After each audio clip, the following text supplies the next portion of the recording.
We're the ones out here dying, not the lobbyists, not the police. They want to scream about this one last officer who was killed. They have killed more people in Washington State in the last 2 years than they have killed on the West Coast in the last 10. Let me testify about the rock man. He rock it till he dies, he's the rock man. Nobody can rock it like the man can. Rock man, oh man, take it, the rock man. Around the world, he's the rock man, yeah. And nobody can rock it like the man can. Talk about the, well, he's the rock man. Yep. We did that. Our voices goes up. Enough of us got together. We got the job done. Let me find my place here. And this whole time last year, the police have claimed that these new laws limit them from doing their jobs. Well, we all watched officer-involved shootings were almost cut in half, maybe more. Crime in the streets went down, and violence by police against the community all but disappeared, all in 2021. So law enforcement used a fear and scare campaign to convince our legislators that they can't do their job. Please tie their hands. But the data doesn't lie. Crime is down when they are in check. Well, their voice was heard loud and clear in Olympia, and now it's our turn to speak. We have to lift our voices up, and I have a list of the safety committee. I've got all the safety committee members' emails. I can hand out a couple of them. We need to let them all know that we haven't gone away. We have 4 members who voted no on 1788 and 2 who voted no on 2037. We need to email these people and give them some love for standing up for community.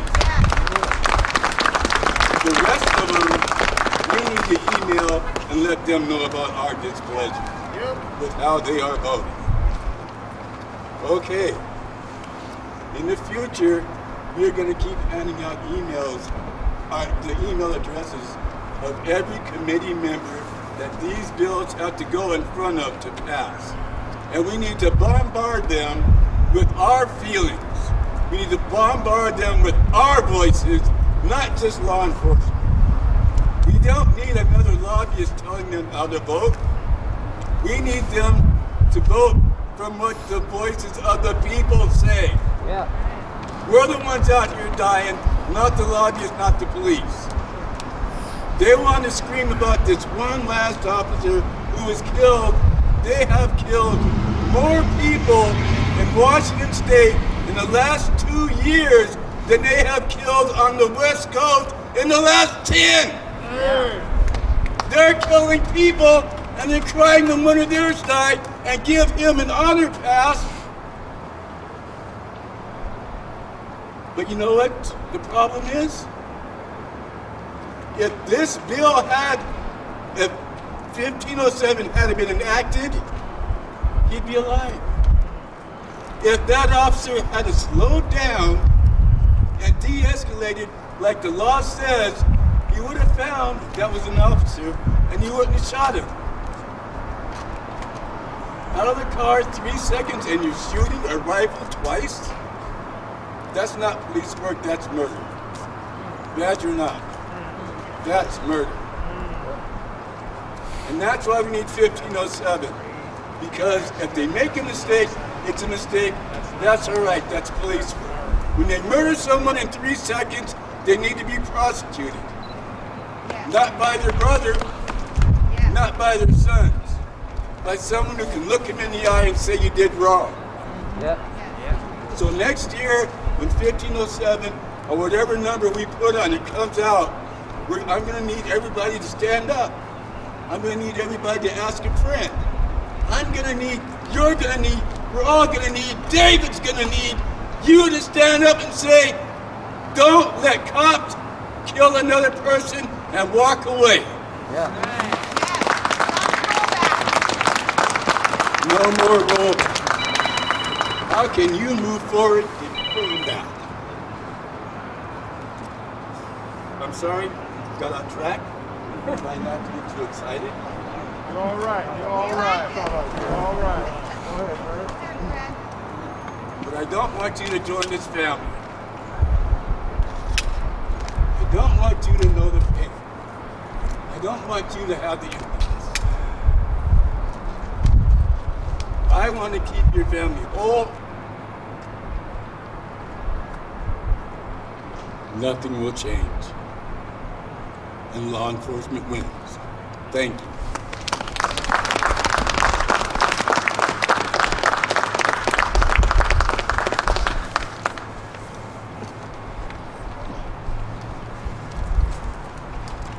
Thank you, Fred. We're honored to have you here today. The next speaker is Poe. Poe LePay is going to come and talk to us about the loss of his loved one. Josiah Palama. Thank you, Poe.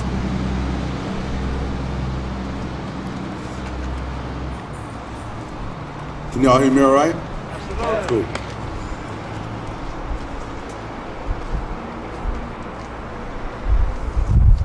David Novak, say his name. David Novak. David Novak, say his name. David Novak. I want to first off thank you, Debbie, and the family and everyone here locally for having me and inviting me to speak on this very special day for a very special season. After I read my short testimony, I'm going to share something from the sister of our loved one who passed away, who was murdered by a Seattle police officer. Hello, everyone. My name is Poe LePay. I am a member of the Washington Coalition for Police Accountability and a member of the Office of Independent Investigations Advisory Board of the state of Washington. I'm also an impacted family member.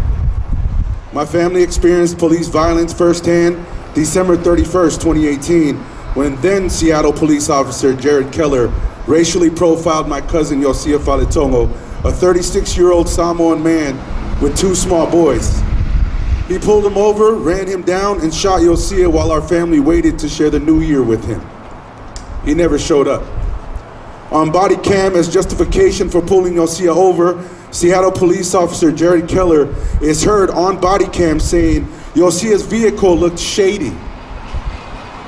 Yosia was a brown man driving in a predominantly white neighborhood.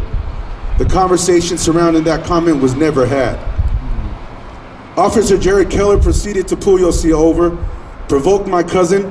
He displayed aggression and hostility towards him, escalating the situation to the point Yosia felt he had to flee. He ran and then he was executed. He was chased down and shot in the back of the head. His last words were, "I'm not reaching."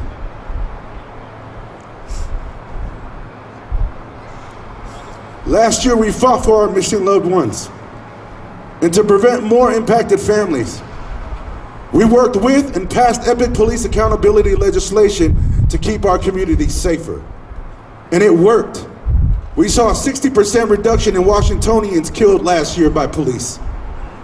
Now though, we are forced to again fight for our families, for our lost loved ones. Only this time we are fighting political pressure. We are fighting rollbacks against legislators who want to remain in office during elections this year. Let's keep it real. That's it. Since Yosia's murder, Seattle police officer Jared Keller was rewarded. He got a financial incentive, and he moved here to Spokane. Now police officer Jared Keller is here policing and preying on Spokane communities.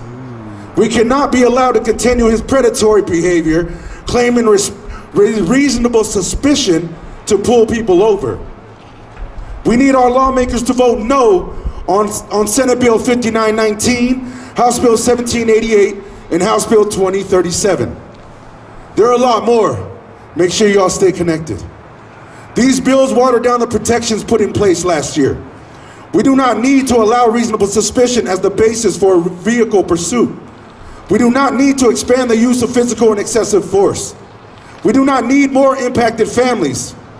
Thank you all for listening, and please, one of the most important things you can do is write a letter to your lawmaker, personally, from you to them, one-on-one. Now I want to read a testimony from my sister, Yosia sister,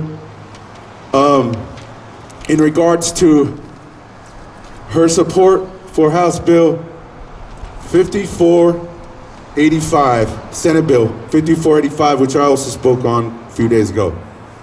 Hello, my name is Dalberta Faletongo, and I'm testifying in support of Senate Bill 5485.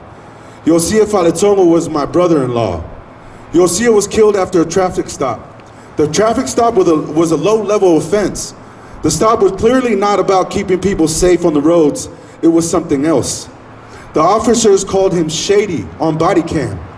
They were looking for a reason to stop him, and they used low-level traffic offenses as an excuse. I support this bill because it takes that excuse, that license to profile, away from police. Pacific Islanders like me are subject to discriminatory policing. We get pulled over more than we should, when officers speak to us, they speak to us differently. Many of us have been traumatized by over-policing in our community. It's important to limit those unnecessary contacts between police and the people they're supposed to serve. Senate Bill 5485 seeks to limit the danger of unnecessary violence. It will make us safer. We urge you to support this bill. That's all I have for now. We came a long way to come out here, and it's an honor to be here to share this space with you all. And I hope more than anything, lived experience has a special level of expertise, where we have the formula to fix the divide between our law enforcement and our communities, but folks like that over there seek to divide. Listen to who's real out here. Turn off your media and your social media and get out here and talk to real folks. This stuff is really happening. You can act like it doesn't affect you, but it'll come to your door, I promise, at some level. As you can see, we have a diverse group of folks out here. We have a diverse group of folks out here, so there are a lot more than just our BIPOC communities that are affected by this. So I encourage you all to speak up and speak out. Thank you.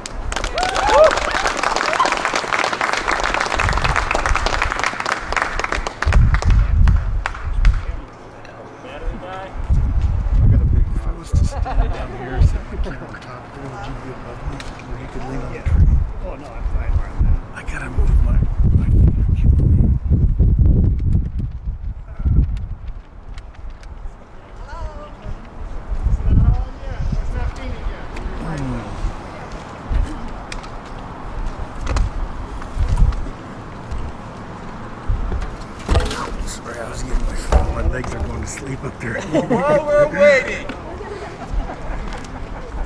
first up, I have 5 sheets of the Safety Committee. This is a rally against the rollbacks, and Washington Coalition for Police Accountability had a rally on Thursday at the Capitol steps in Olympia.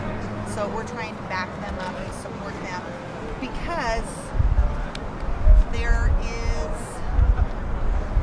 movement going to roll back or push back on some of the new laws that were passed in 2020 in regards to police safety and police reform.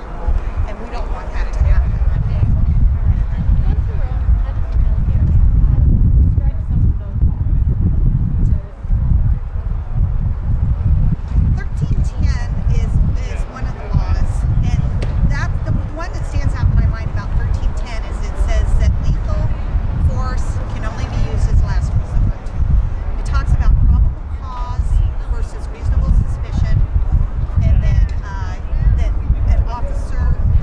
Requirement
would be to do something with the prosecuting attorney.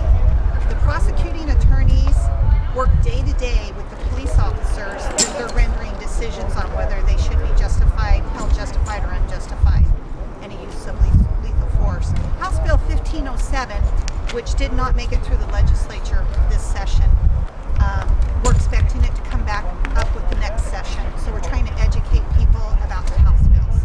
House Bill 1507 will serve for us to have a truly independent prosecutor when there's a use of force, a deadly use of force by a police officer. It wouldn't be overseen and investigated by his own people. It'd be completely independent.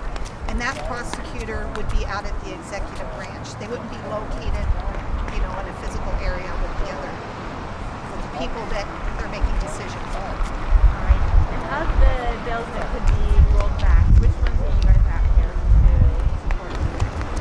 The ones we're talking about today are House Bill 2037, 1788, and Senate Bill 5919. And just to kind of crunch it down a little bit, they really serve to lower the bar for when lethal force or physical force can be used, which means they want to drop it from probable cause down to reasonable suspicion.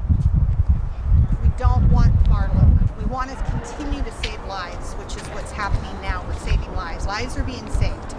The numbers for Washington State, we are number one in the country for the amount of lives saved. We're right about 62% in the entire country. The average across the country for lives saved for last year is approximately 2%. Ours is down 60 to 62%. And if you go to next steps, Washington, that's all documented. And you'll be able to see credible, factual information on those numbers. What else would you like to share with us that I haven't already asked? I want Spokane to know that what they did in 2020 did make a difference. Washington State should be heralded as a state that has made a huge difference on saving lives, and that they are progressive with their police reform, and it is saving lives. And that's important. Thank you. Thank you.